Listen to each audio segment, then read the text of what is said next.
अंडा खिया था जवान मर गेल के सब पूरा पर रहे हम फिर देखिए वो 5 गोला फिर पीठी हुआ थे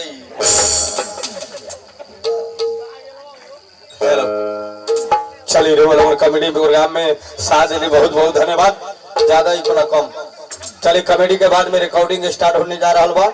अरे वो लोग शांत बनाई अभी प्रोग्राम समाप्त नहीं थे रिकॉर्ड चली लेकिन जाते जाते याद जरूर रखो मोबिल म्यूजिक वर्ल्ड एक बार जरूर हमारे वीडियो ले आई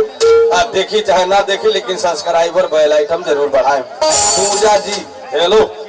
पूजा जी आ रही है एक और चित्रहार प्रोग्राम लेकर पूजा जी के बाद गुड़िया रानी आएगी और उसके बाद ऐश्वर्या जी आएगी आप लोग अगर देखना चाहते हैं तो बैठिए नहीं तो 2 रिकॉर्ड के बाद समाप्त कर देंगे हेलो पूजा जी को बैठाइए हेलो